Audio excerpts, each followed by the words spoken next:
The key to sustainable leadership lies in the ability to thrive in uncertainty, ambiguity, and change.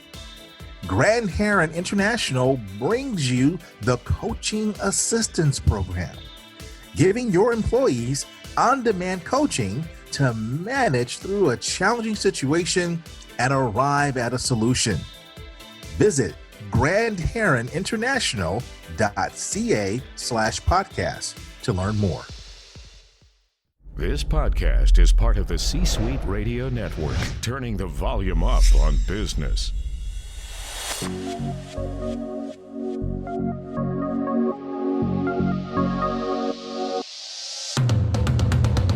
Welcome to the Keep Leading Podcast, a podcast dedicated to promoting leadership development and sharing leadership insights.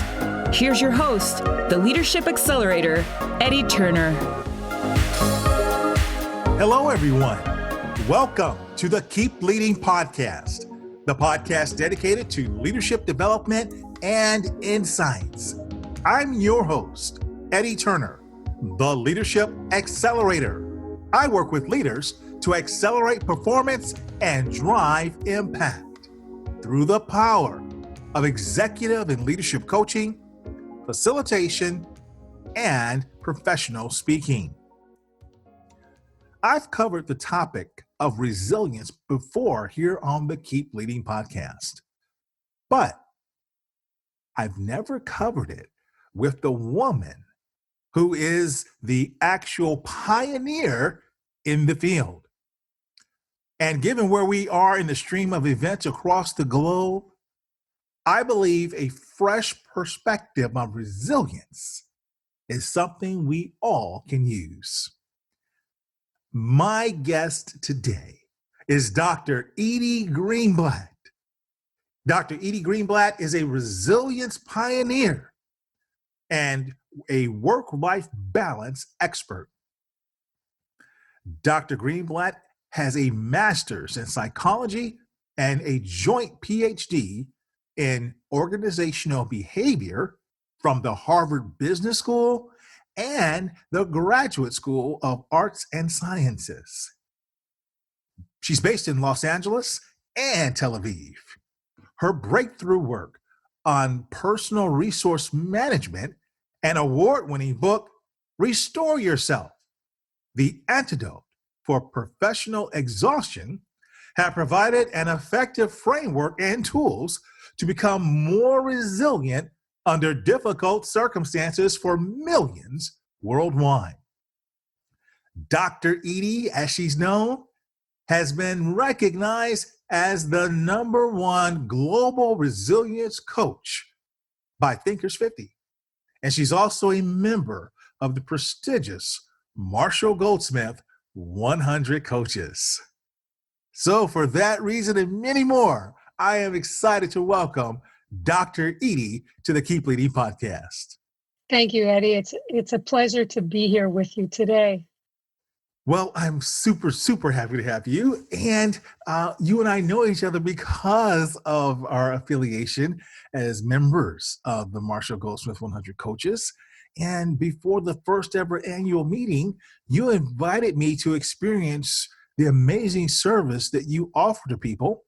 And I took advantage of it. And I've got to say, I was impressed and I was truly restored. Oh, I'm delighted to hear that. The program you attended was one of our restoration, vacation, and leadership training offsites, which is actually a relatively new offering. I've been in this business since before it was fashionable.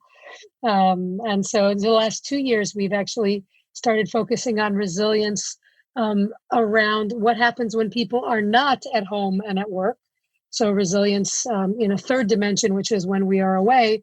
And the restoration, vacation, and leadership offsite that you attended was one of those events. And we were delighted to have you and actually to have you present as well as attend and benefit from what we hoped was going to help you restore yourself then and long term.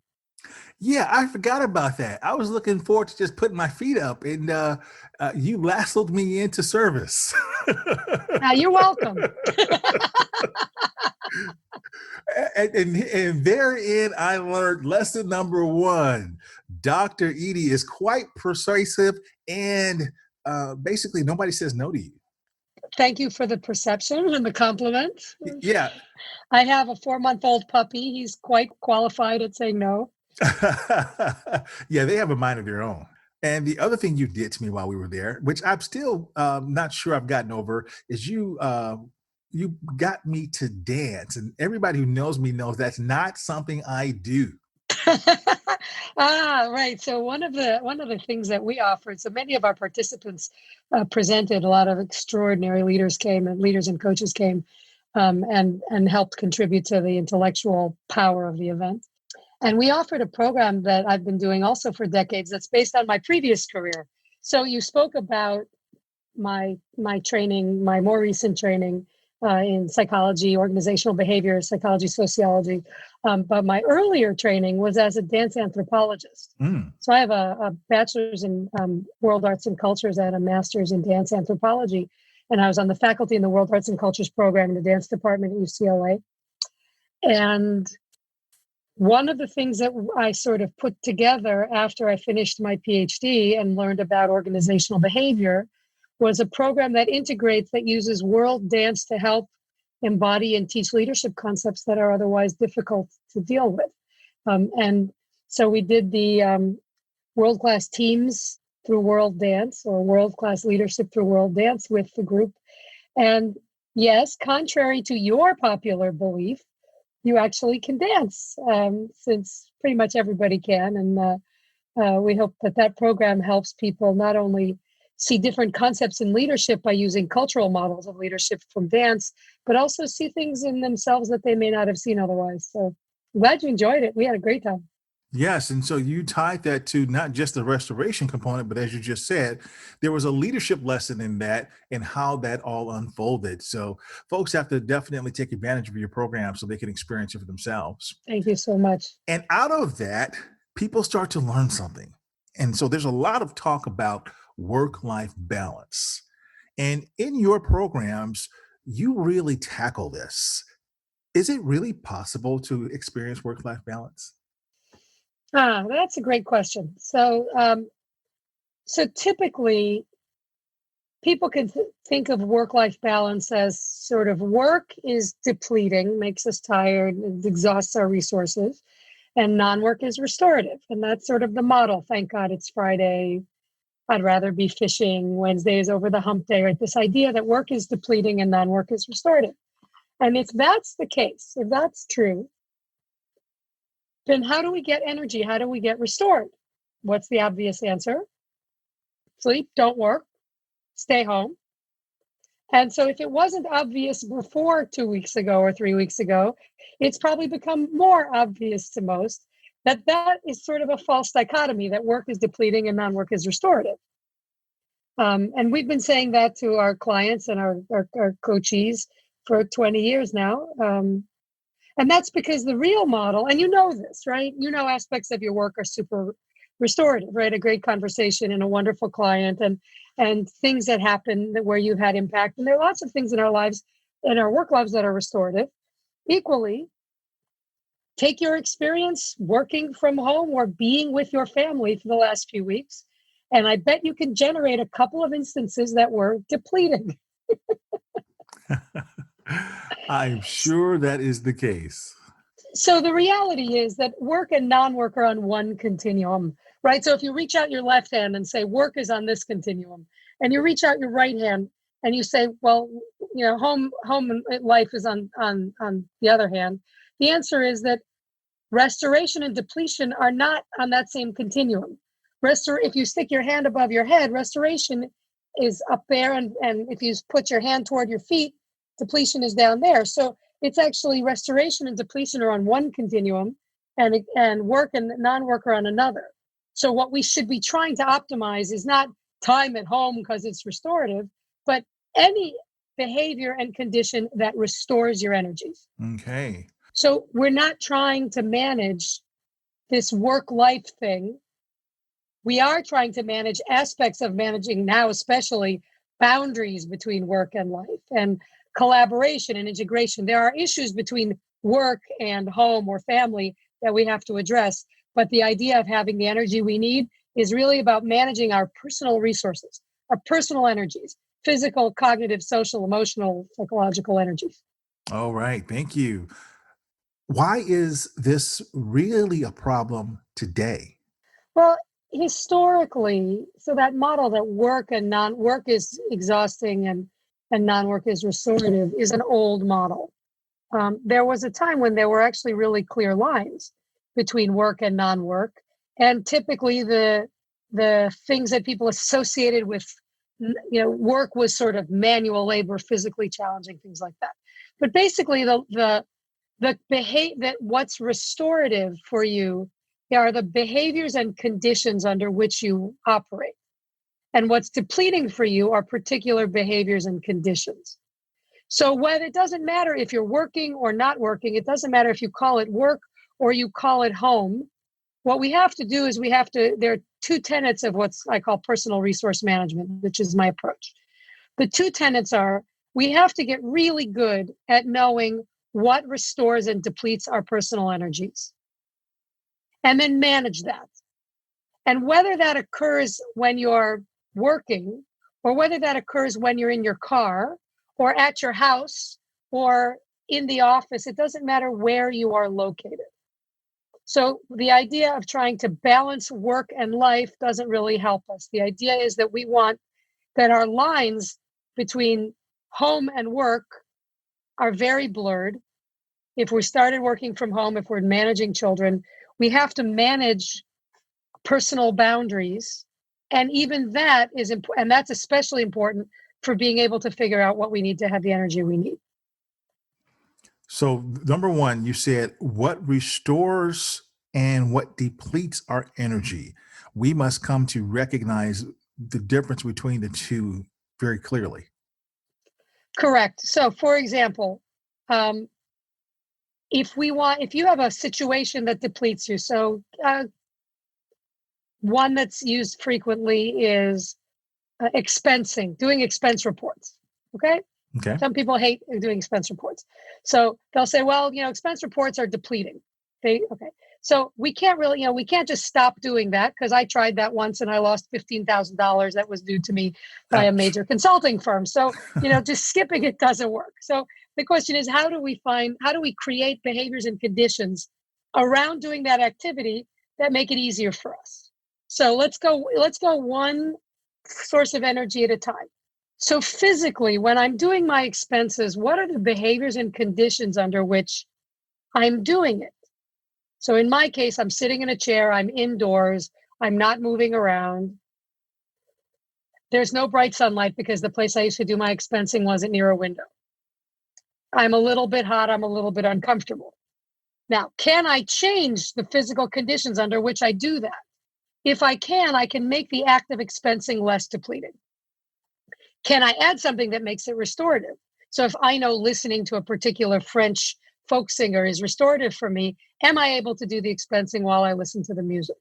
That's changing the physical behaviors and conditions under which I do the activity. Let's skip to psychological and emotional, because that's always rich ground. Okay. Mm-hmm. What am I telling myself while I'm doing this? Right? What's the narrative in my head?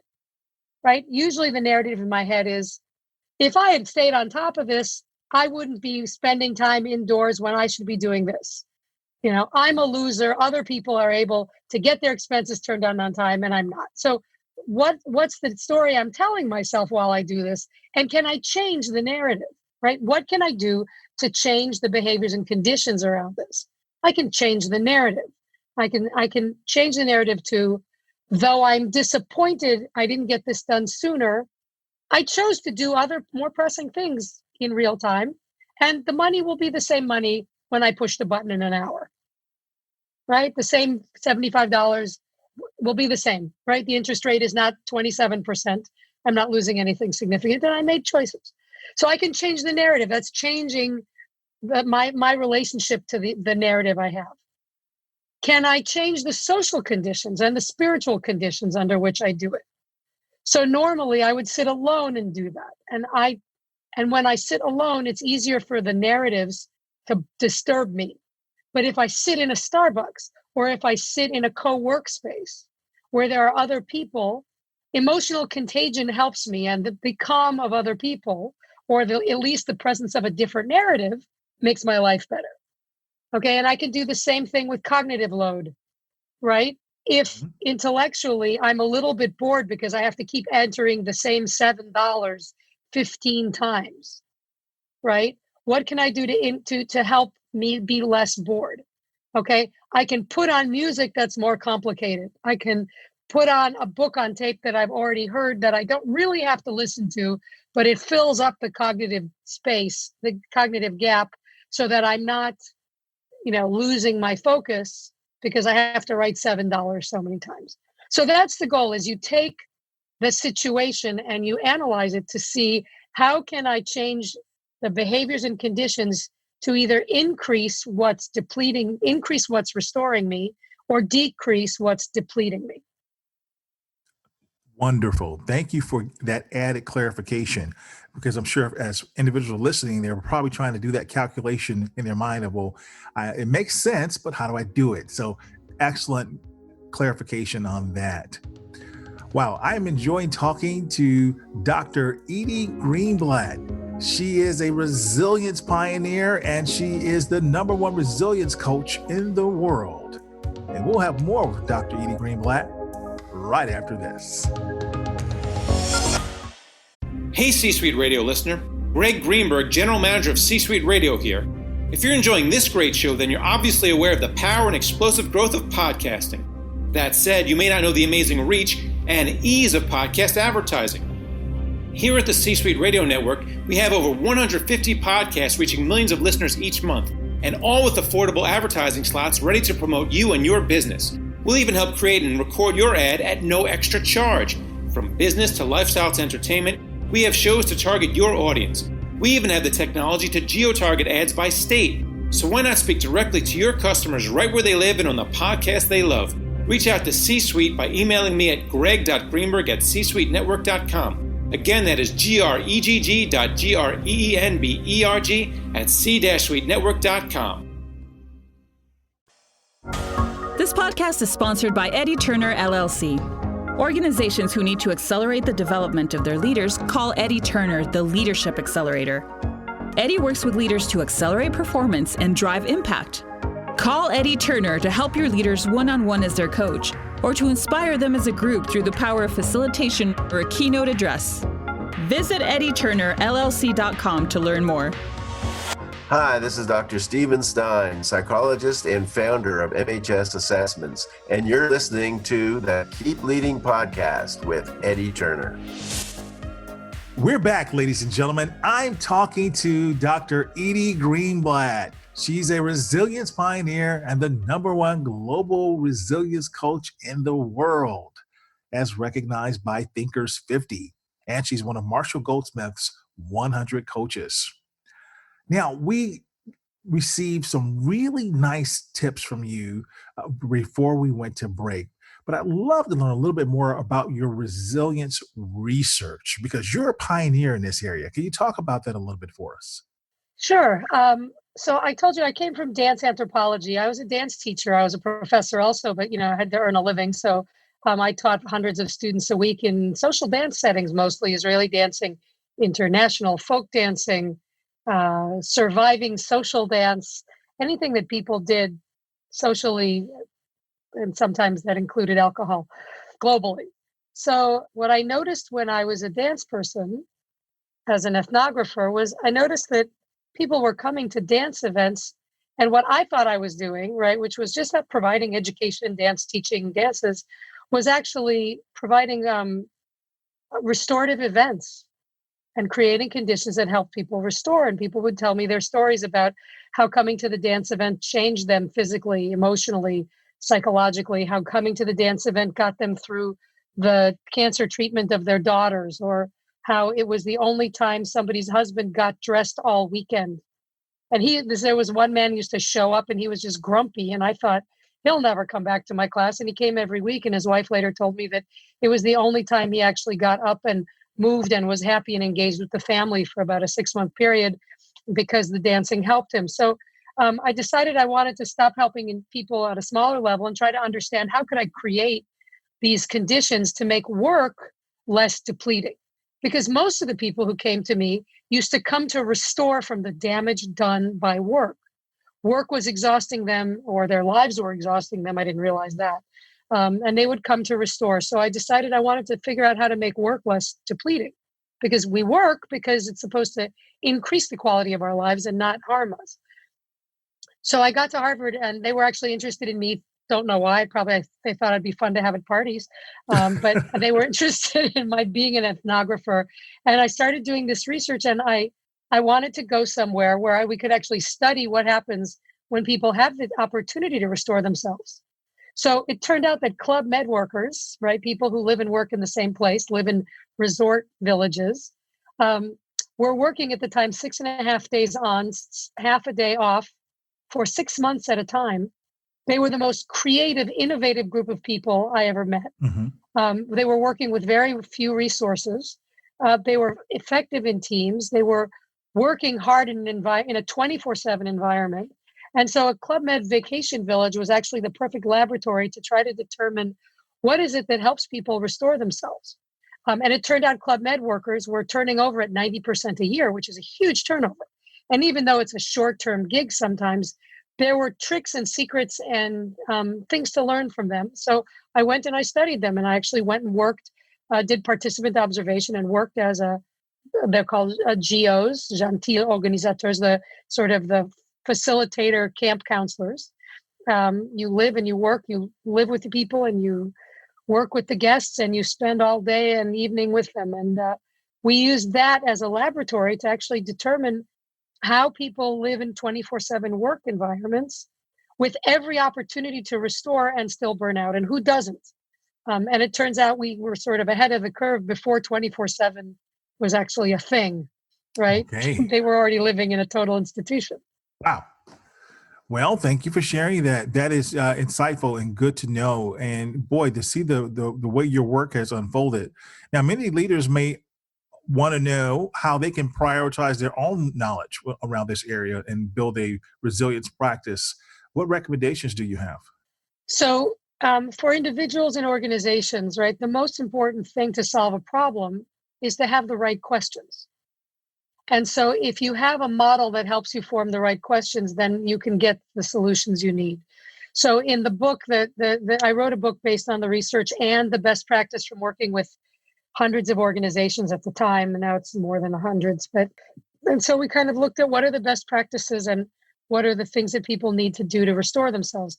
One is to have a model that's useful. So using the personal resource model, understanding that we're trying to optimize resilience and energy, and we're not trying to reduce work or optimize home time. So one is understand what restores and depletes you and then manage it. And the second is understanding there are 3 musketeers of resilience, some things that you need to know to sort of make sure you get this diagnosis for yourself right. And we could talk about them another time, and they're in the book. But basically, you need to remember that we're all different. Okay, what restores one person can deplete someone else. Yes. The next thing we need to know is that they change over time. So, it used to be that email was restorative and emails become depleting. And you need to make sure that you are careful that you don't conflate things that used to work that don't work now. Okay. Mm-hmm. So, and the third thing is we talked about it is make sure you're diagnosing behaviors and conditions and don't get lost in social tags. Okay. A commute is not by definition restorative or depleting. And in cases when suddenly your commute dries up, like when a lot of us have been homebound for the COVID problem, right? It could be that one of the reasons it's hard for you when you're working at home is that your commute is actually restorative. And so because you're not commuting, you're actually missing the time you listen to your favorite podcast, Eddie's, or you're missing the time where your body is going 50 miles an hour and you're getting the kind of visual stimulation and proprioception stimulation that you normally don't get, right? So you want to not get stuck in the social tag. Don't think that a run is a run, okay? Running with your running group in the evening outside is not the same as running on the treadmill with your headset on, right? So we want to not get stuck in the social tags and we want to stay focused on behaviors and conditions. So for leaders and for organizations, we have a Restore Yourself workshop that we do now virtually and in person to help people get the tools to be able to see what these techniques are, learn what are reliably restorative. There are very few reliable restorers, right? Because we're all different. Yes. Learn what sneaks up on you. What are your sneaky depleters, right? What sneaks up on you? Like emotional labor, managing your emotions is exhausting, and we don't think of it as being exhausting. That's an interesting phrase. I've never heard that. Emotional labor. Right. So emotional labor was a term coined by Arlie Hochschild when she was studying flight attendants. Okay. So when a flight attendant is always being pleasant when what they want to do is, wrap the seatbelt around your neck, right? That's emotional labor. Okay. It's doing work, emotional work to not express your emotions. And every minute we spend with other people, we have to regulate that. We don't live in a society that permits emotional outbursts that are, quote, inappropriate, right? So, okay. right, there are sneaky depleters we need to be aware of. And there are some strategies for how you strategically insert little restorative breaks in your day and in your week to make sure you don't actually accidentally cross below a threshold in which you become burnt out. Can you give us just one strategy? Okay, let's do strategic sequencing. Okay. If you're someone who likes to push to do all the hard stuff, okay, and then take a break, that's the same as driving your car. If you have a tank if you fill your gas tank and your gas tank will get you 150 miles, that's the same as saying, you know what, I really want to go 155 miles and then I'll fill the tank. Okay.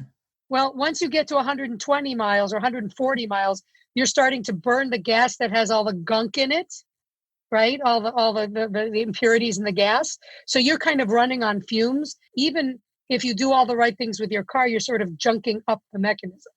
And if you go below the line, the burnout line, the normal things don't work. If you run out of gas, you mess up your catalytic converter, and putting gas in the car isn't enough.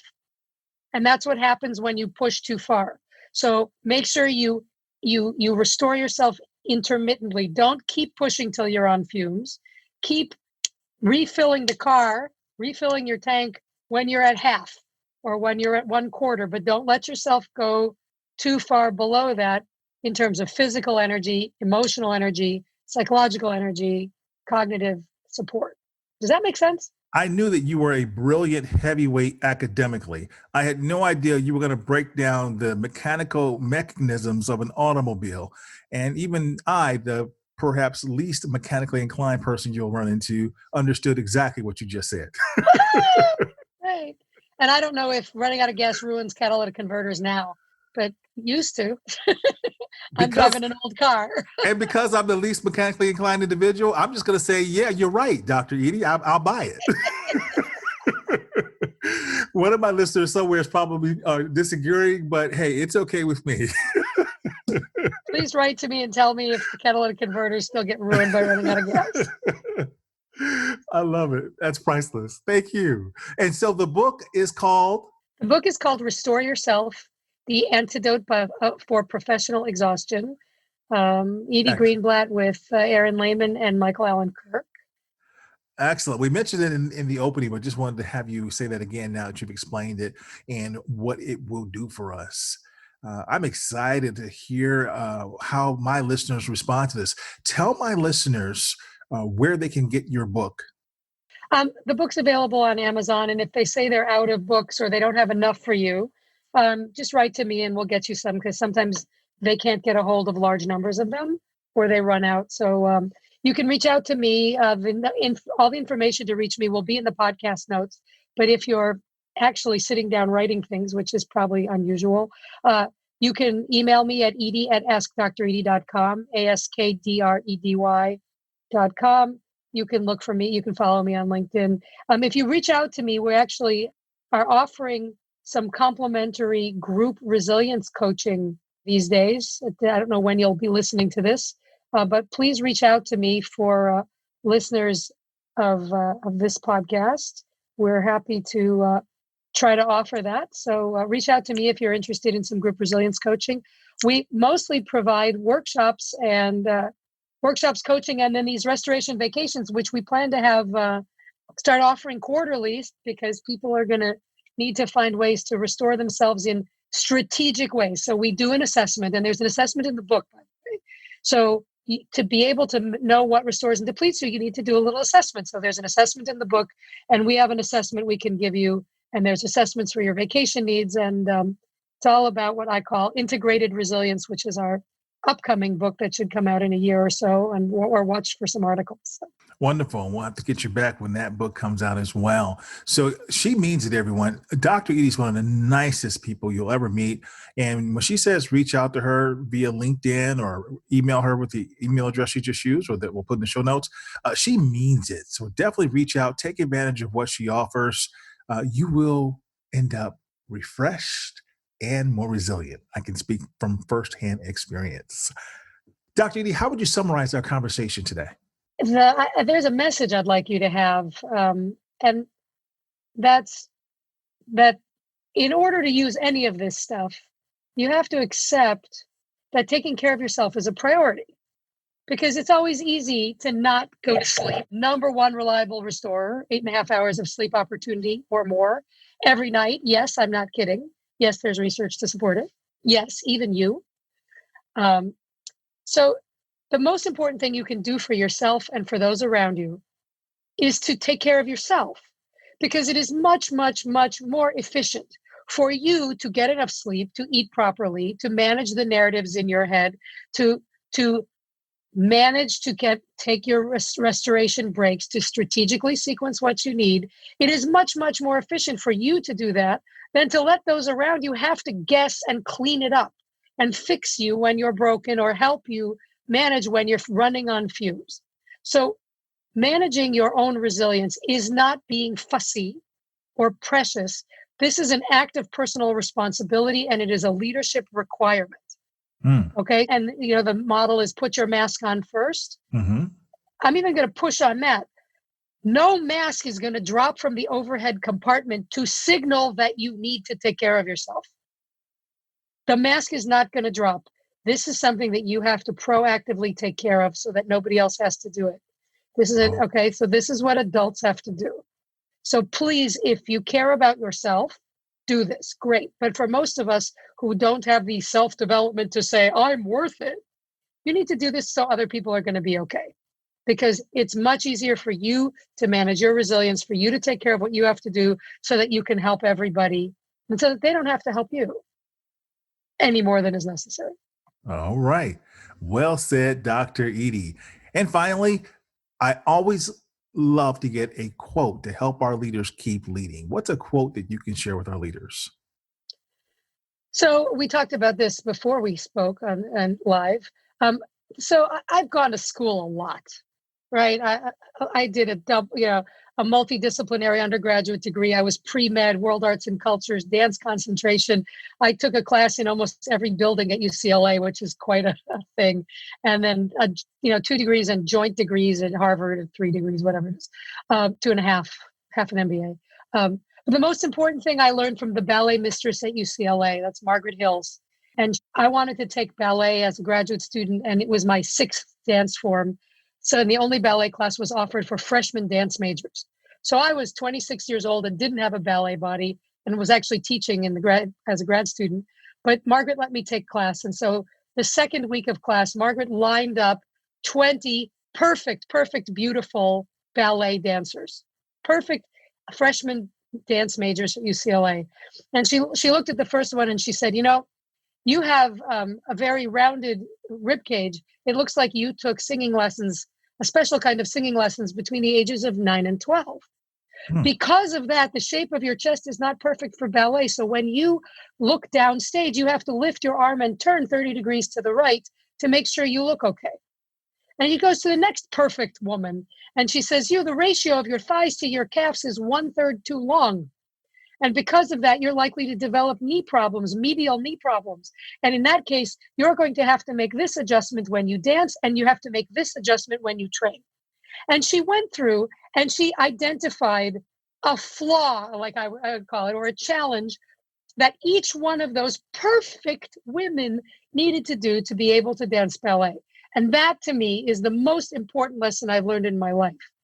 None of us has the perfect body. Each of us needs to learn to dance in our own bodies. And that goes for work and life and everything. And that's the most important leadership lesson that I have is we have to learn to lead and live in our own bodies and manage that on every level. I like that. Thank you for sharing that powerful leadership lesson with us. I have thoroughly enjoyed this conversation, Dr. Edy. Thank you for being a guest on the Keep Leading podcast.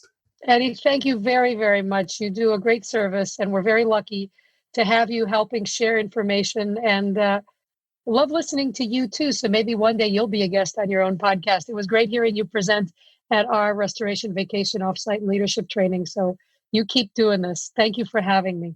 Thank you. I had a wonderful time there. Me too. And that concludes this episode, everyone. So I want to thank you for listening to the conversation with Dr. Greenblatt and myself. I'm Eddie Turner, the Leadership Accelerator, reminding you that leadership is not about our title or our position. Leadership is an activity. Leadership is action. It's not the case of once a leader, always a leader. It's not a garment we put on and take off. We must be a leader at our core and allow it to emanate in all we do. So whatever you're doing, always keep leading. Thank you for listening to your host, Eddie Turner, on the Keep Leading podcast. Please remember to subscribe to the Keep Leading podcast on iTunes or wherever you listen. For more information about Eddie Turner's work, please visit eddyturnerllc.com. Thank you for listening to C-Suite Radio, turning the volume up on business.